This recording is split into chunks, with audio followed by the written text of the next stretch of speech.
everyone. I hope you are all doing well. Okay, so I put the QR scanner there. So as soon as you come to the class, scan this and answer the question. So it's for attendance, right? And sometimes I will put some questions in there from the previous lecture to see if you had a review, if you know what we were talking about. And it's okay if you want to go through your notes to see what I was talking about and how, if you can, understand how to answer the question. So that's okay if you want to go through your notes while answering the question. Yeah, sometimes there will be some question and what else? So what I'm going to do, this is something I just, for this semester I'm trying. So as soon as I start this PowerPoint, like this, so the first page, the first slide is set up to be shown for 4 minutes. So I will do that. I mean, this is the first lecture, and I didn't I was not that restricted, but after this lecture you will know exactly how everything works. So what I'm going to do, I'm going to play this, and the first slide is going to be shown for 4 minutes from the beginning of the class, and you have 4 minutes to scan the code and answer all the questions and submit the attendance form, right? And if you are not done and the slide transition to the next one, just put your phone down, because I don't like phone, in the classroom, distracting myself. I mean, especially myself, I get distracted and I cannot, remember what topic I was talking about. And beside that, it can distract other students. So as soon as it transitions to the next slide, put your phone away. If you didn't submit your form, put it away, submit it later after the class, okay? So if you don't submit it right away, and if you don't close it, you can still submit it later. Well, one more thing about this QR scanner, please be on time to the class, so scan it right away, and don't ask me after the class, can I scan it, I was late. So don't be late to the class, please. Be on time. It's very, very distracting when a student steps in middle of class, step in a class, or if I start the lecture, they step in the class. Okay, so today I'm not going to go through any of topics or lectures.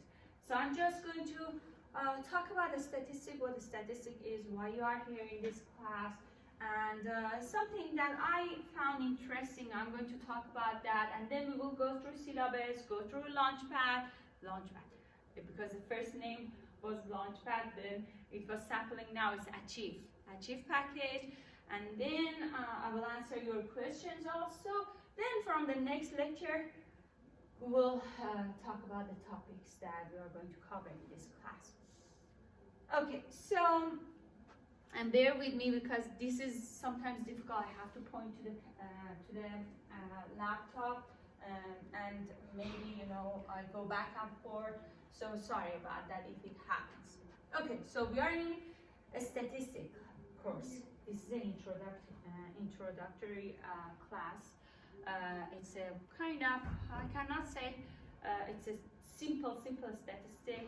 I believe there must be another statistic that is more elementary before this statistics. But still, I tried my best to cover whatever students need, and I'm not teaching you those difficult concepts that you may never ever use. Okay, so welcome to the class. Okay, so I'm going to also, now it's almost 3 minutes and a half.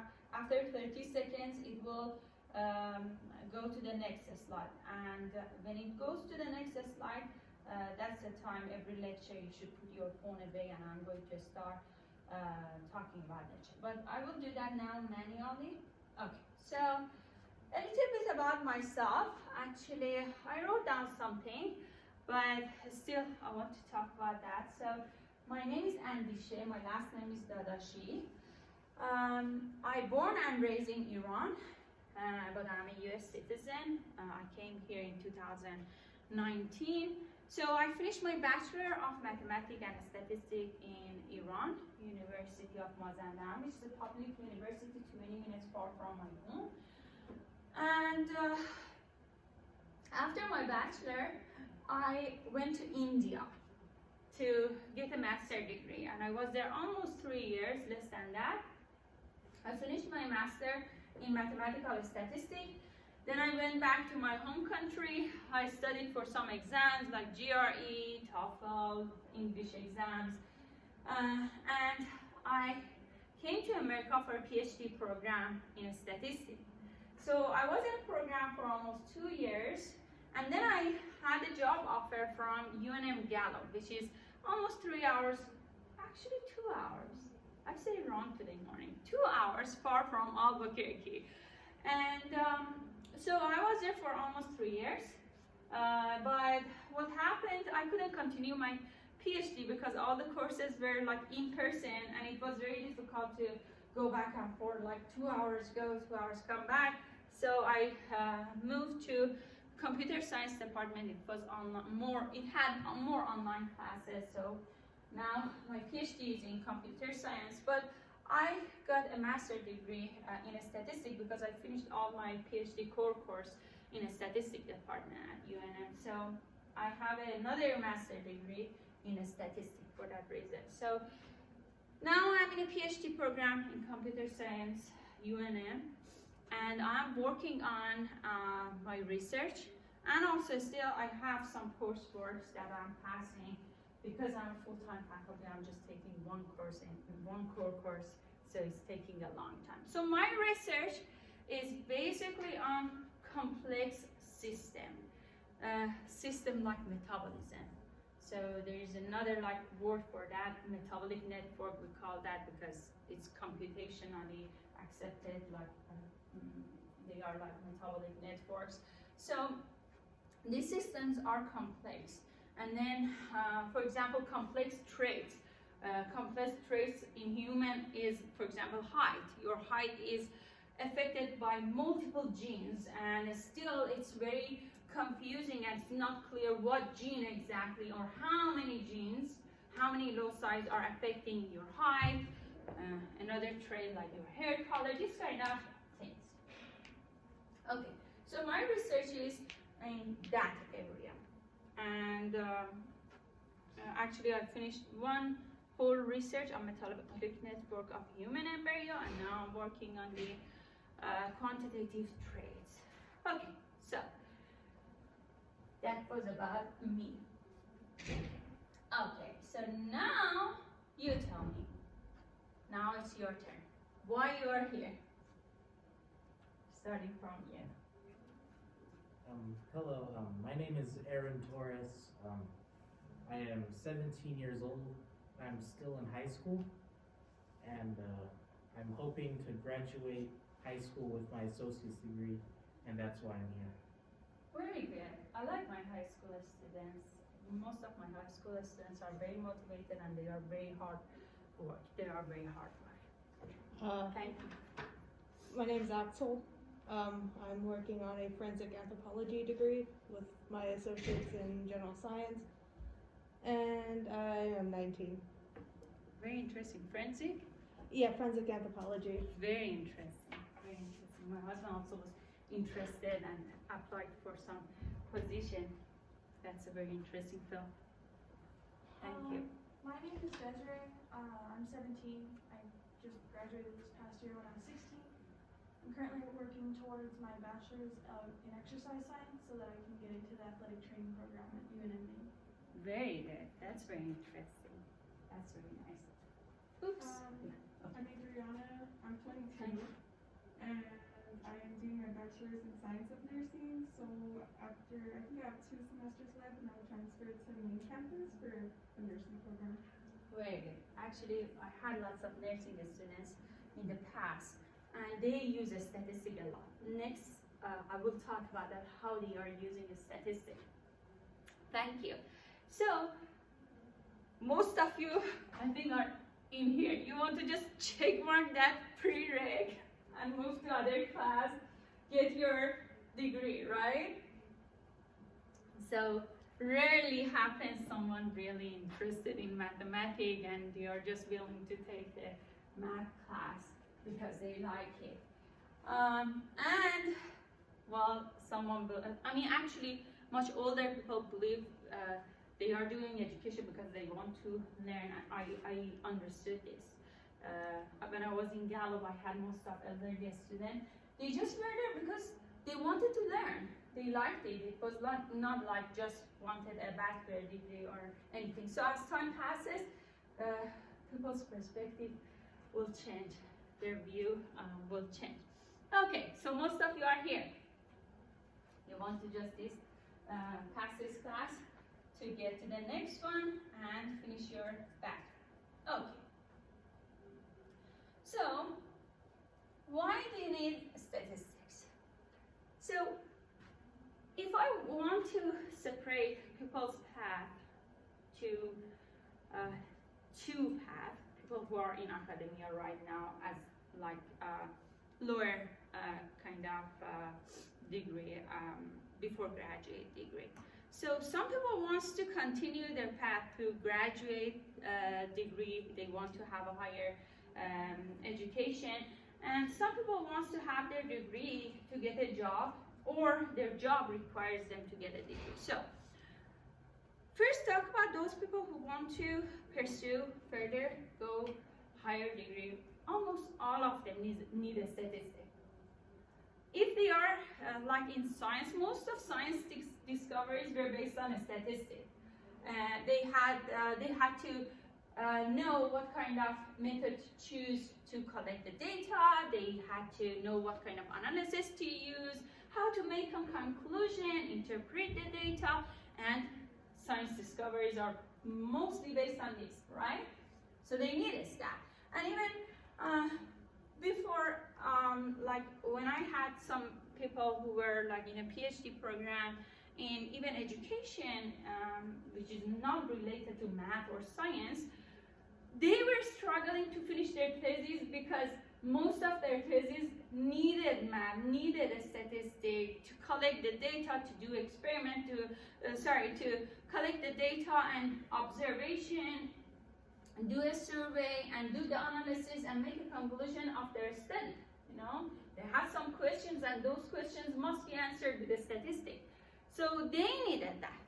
Now, the other people who are just in a like bachelor degree or associate degree, they just want this degree and they want to work. These people also need a statistic. How? I mean, the simplest thing is when you turn on the news, sometimes you see graphs, right? And they explain everything in graph. And you should be able to understand it, right? And another thing is that nowadays people are like scammers, yeah. So they are trying to like use uneducated people to sell their product, right? And they are using this fancy word, oh, this percent of population use our product in this percent of country, and based on this, based on that, based on this graph, and uneducated people easily accept that. They get like fooled because they don't understand the graph. They don't understand this kind of analysis and this kind of things. So if you know a statistic, if we go through some of these chapters, we talk about graphs, we talk about interpreting data. If you see something that doesn't make sense, you easily say, oh, this graph, the data even doesn't add up to 100%. What they are talking about? They're fooling us. So you can easily understand who is tricking you, right? So these are just, you know, something that proves most of people need knowledge of data, knowledge of a statistic. So the statistic itself is the science of learning from data. So what is data? Data is information. For example, in a garden, in a like place that there are some flowers of a certain color. And so you want to see what percent of these flowers are red, what percent are yellow, and what is the chances of, you know, having more red flowers, for example. These are all the questions that can be easily answered with the statistics. You know, so as long as you have the questions, as long as you have a data information related to those individuals you are working with, you can easily answer those questions using a statistic. Okay, so these are why you need a statistic and how you can use it. Okay, so I was like yesterday I was going through all these websites and I was just looking for different interesting things to talk about in this class. And then I saw this question which is always coming up, you know, so I thought to bring this question and talk about it. So what it says, does a college degree in probability and statistic increase one's chances of winning in gambling and games of chance? Or does it help dissuade people from such pursuit? So what do you think, from here? It would probably dissuade more people. Okay, so that's a good answer. I would say a 50-50. 50-50. So I have a statistic degree. I have a bachelor in statistics, master in statistics. Do you think I do gambling? What do you think? No. Well, so most of people, if they think logically, they think they will lose their money. Odds are not in their favor, right? And a person who has a degree in statistics, well, I feel it's lose of money because, first of all, I don't know most of games. Next slide, I will talk about one interesting situation actually happened in America, but I personally don't know how to do poker or blackjack or this kind of things, right? And then I don't consider myself spending majority of my time learning how to, you know, use knowledge of a statistic to do gambling and, you know, earn money instead of working and earn money in a, you know, correct way. I consider that correct way. So I think having a higher education in statistics doesn't make people feel, oh, they can earn more money by gambling. But people have different opinions. Okay, so I personally don't do that. I personally never gamble. I love gambling. Actually, last night my husband and I were talking about that. He was laughing at me and he said, "You love gambling?" I said, "Yeah, I love gambling, but do I do that? No, I don't do that. Once in a blue moon, you know." And actually, I talked about this with a previous class and it's interesting. Maybe most of you don't know that. So most of casinos, if you're a new member, they give you like a free like $5 or $10 to gamble. So what's their aim? You gamble with $5 or $10, earn money, and you're, wow, I want to earn more. You put your own money, right? And then over and over you're doing this, you're losing, right?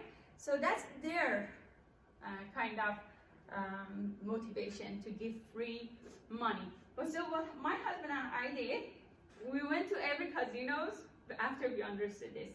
And then we were new member, we just gambled with whatever casino gave us, right? No more than that. And after that, when we went somewhere, they said, "Oh, you already were registered, so you're not a new member anymore. So we don't have a money that casino gives us, and we don't play with our own money.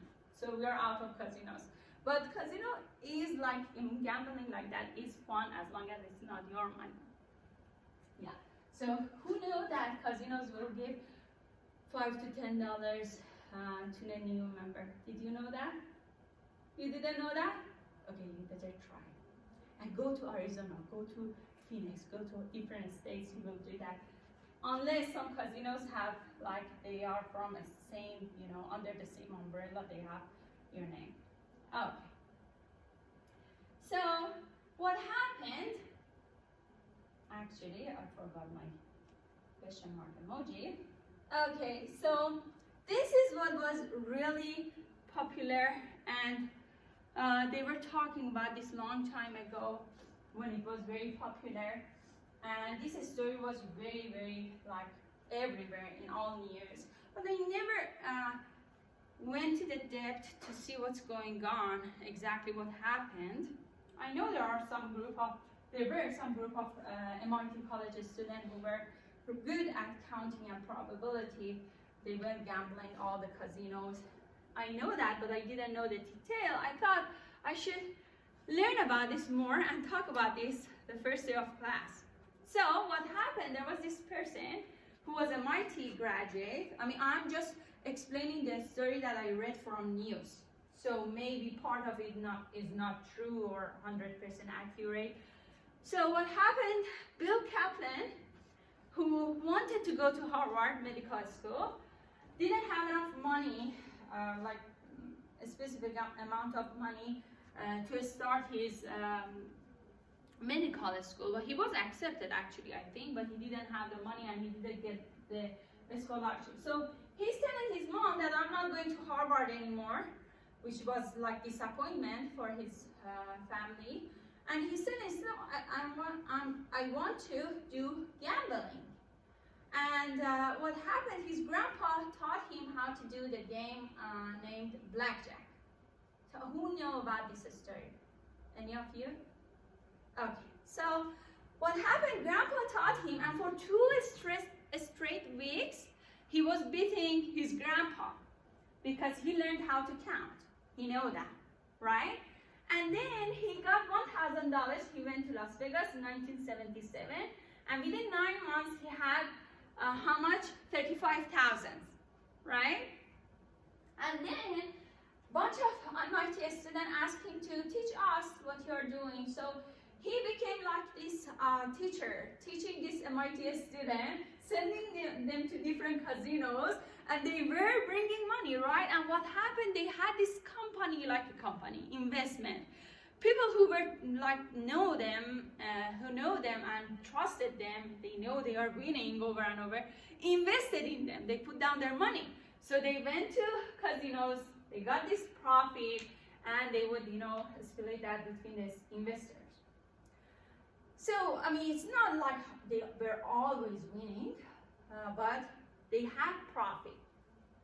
So after like a long time, these casinos, it was not illegal, but casinos recognized these students are from MIT and they are doing counting. They kicked them out, and even 2 people who were coupled, they went to the jail for that, and they had to return back all the money they invested and all the money they profited. So what happened, slowly the Kaplan person said, oh, it doesn't have that much profit for us, and he didn't continue that, and people were getting caught. So he didn't continue that much because there were too many investors. They had to split the money, but there were still some of these MIT students. One of them is actually Asian. He continued. He was very well known. I don't know if he is still continuing or not. So there are situations like that. But look at this. Just one game, blackjack. Someone discovered how to count, and they were, trying that game in casinos. So it was not using the probability or statistics for all the games in casinos to win, right? So it was just one game. And then eventually it was such a disappointment because it was not that profitable, because it's not like always you're going to win. And then actually one of the students, what they did, they had another group, so they were helping each other in casino, giving each other like sign, come here, join us, the table is your favor, blah, blah, and that's why they could earn money. So what happened, first of all, actually, this is a reference that I got the news from, and I spent time watching this film they made based on this story. It's not based on the story. It's not a true story. It's just they got the information from here, there, they connected. They made a, I can say, exciting movie. Kevin Spacey also is playing. When you have time in a spring break, you can watch this. It's kind of giving you an idea how they are using knowledge of data or statistics or counting to do this, and how, you know, they won. They could earn money. Okay, so that was about the MIT student. Okay, so as I mentioned today, I'm just, you know, talking about statistics, and I want to go through syllabus. For the first class, I couldn't go through syllabus. I didn't have internet here, but now I have. I'm going to go through these. I'm going to answer your questions. And yeah, do you have any question right now? No? Sure? Actually, so I was told that the book will be online, correct? Yeah, I'm going to show Oh, you okay. the syllabus, everything. Yeah.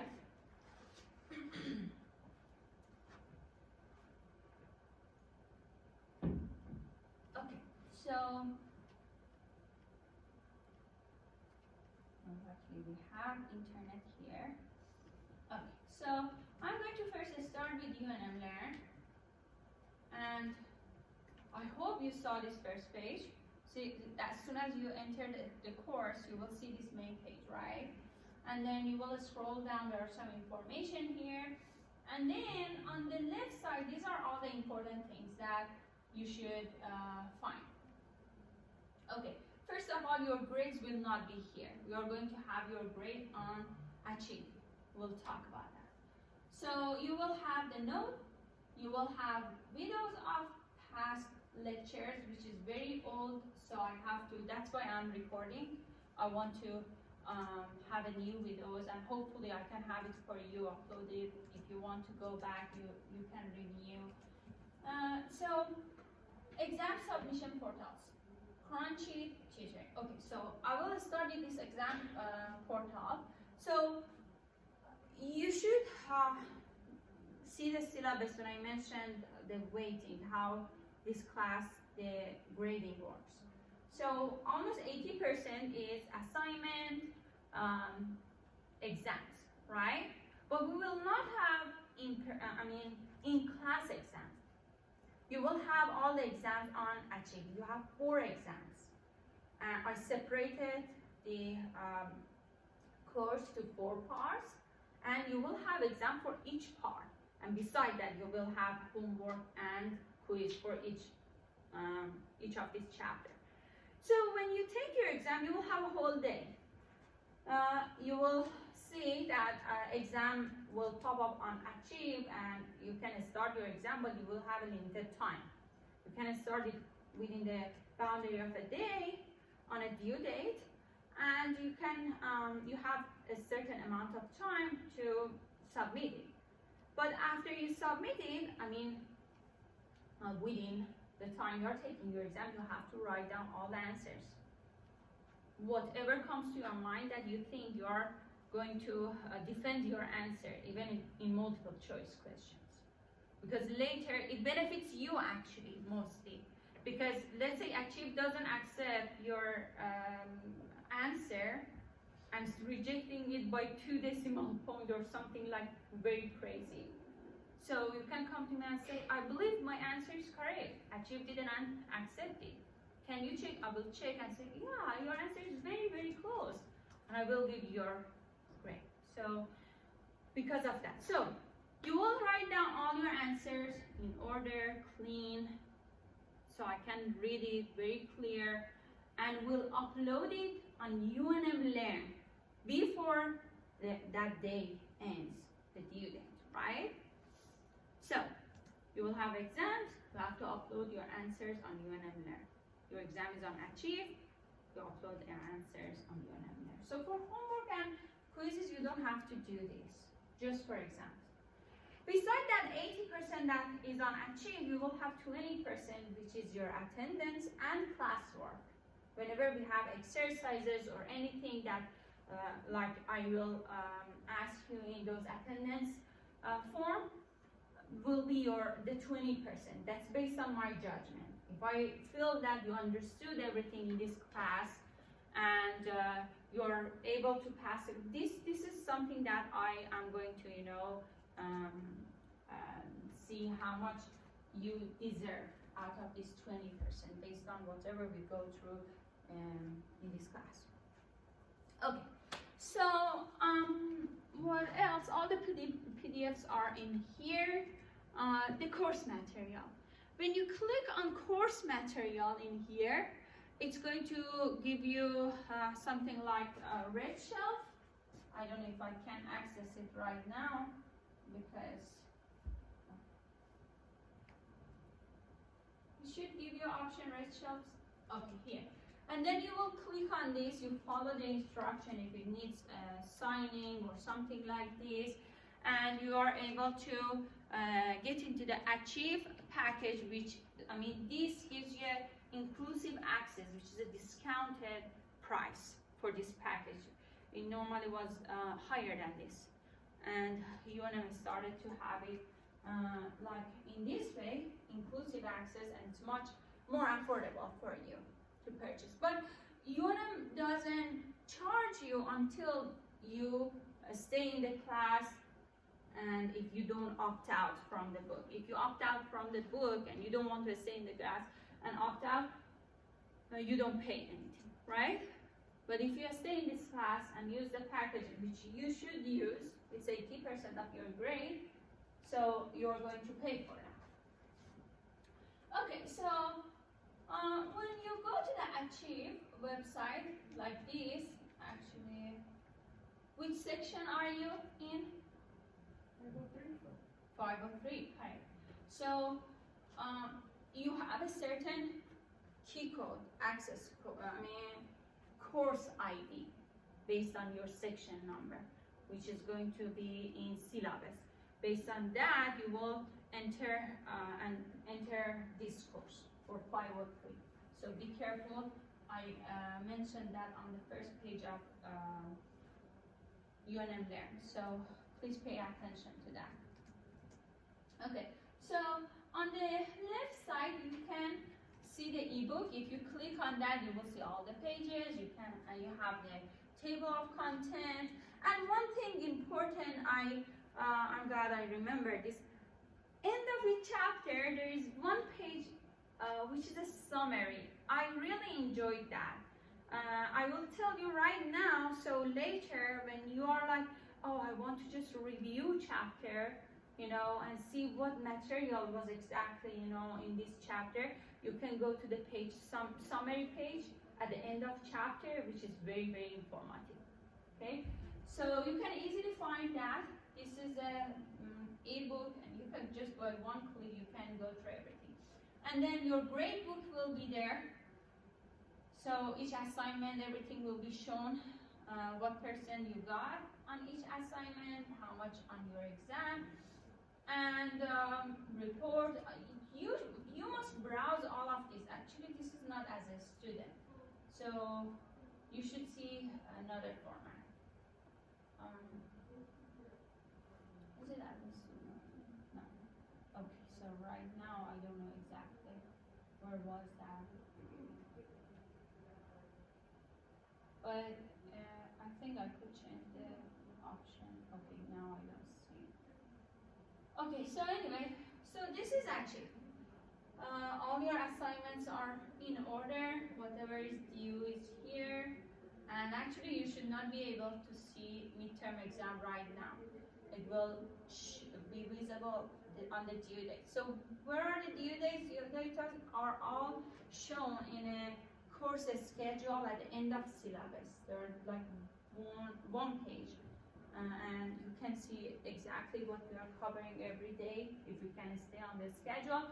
But the due date for the exams will not change at all, because I know I will cover all the material before that each exam.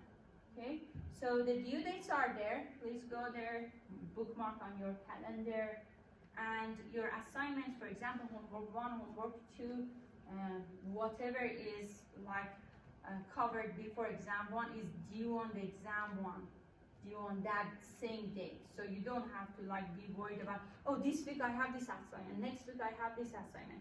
Everything is due on the exams day, you know. So, but one thing I'm telling you now, be careful. You cannot finish all the assignment just one day before exam. It's insane. You cannot. I promise you. And I'm not that kind of person to give you extension easily, because the assignments are open all this time, all of them. You know, you can easily start taking the assignment right after I start teaching. When you understand some concept, you can easily, find out the questions that you can answer and be ahead of a schedule, right? So don't ask for extension unless something really, really crazy happens, which, all of us are human. It's very possible. But yeah, assignments are all there. You can start on that as soon as I start the lecture next time. For homework, you have unlimited number of trial, but for quiz, you have a certain number of trial. I don't exactly remember, but it's like 3, 4, something like that. Because I said achieve like beginning in January. I don't exactly remember, but I believe I mentioned that in syllabus. So that's important to read the syllabus. Okay, so now there is this website that I'm showing in the PowerPoint.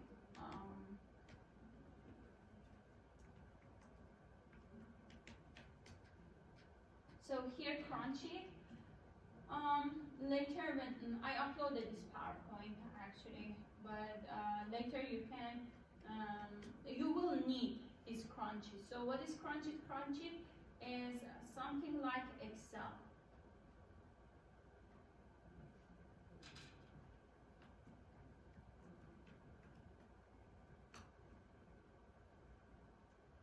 So this format, right? And you will need it to do a statistical analysis that we go through in this class. So previously I used to have projects for this course, but now we don't have projects like those. But it's very possible I bring out a project question to the class, and we want to all involve and work on that. So you should know how to use this kind of tools. And there are lots of actually videos that I posted. I selected those and posted on Achieve, because they belong to Achieve. And they are teaching you how to work on Crunchy, for example, for chapter 1, for chapter 2. But I personally recorded one for each of the chapters. So they are all in video section. You can scroll down and find Crunchy related to a certain chapter. So there are videos that can teach you how to use that, because some of the assignment actually gives you a data set and asks you to calculate the mean, standard deviation.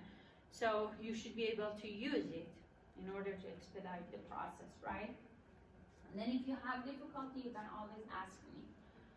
But yeah, there are multiple videos that can teach you how to do that. Okay, so this is a Crunchy. It's an applet, right? It's a statistical applet that you can use like Excel. If you know how to work on Excel, to draw a graph, to calculate a standard deviation mean, you can use that. It's not mandatory to use Crunchy. This is just something that you can easily import questions from the book, the data from the book. So that makes it easier, kind of, if you want to answer questions on the book. Okay. What else we wanted to talk about? We talked about UNM Learn, Crunchy, Achieve, syllabus.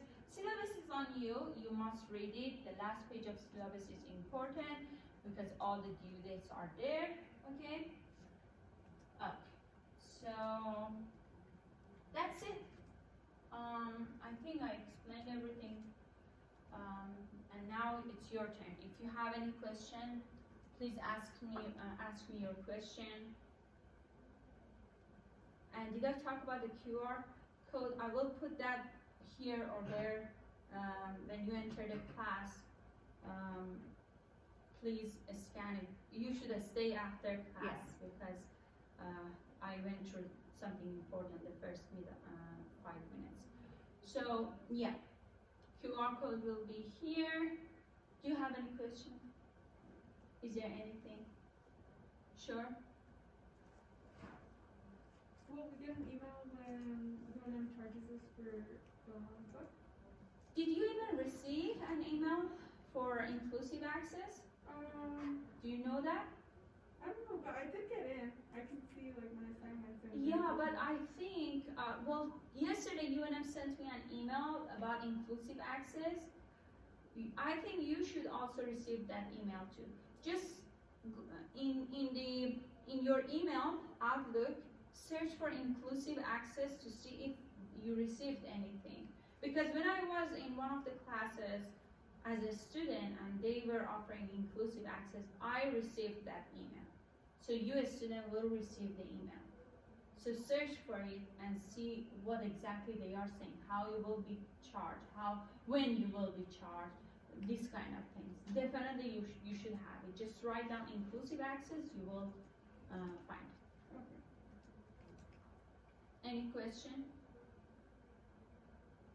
No? Okay, so that's it for today.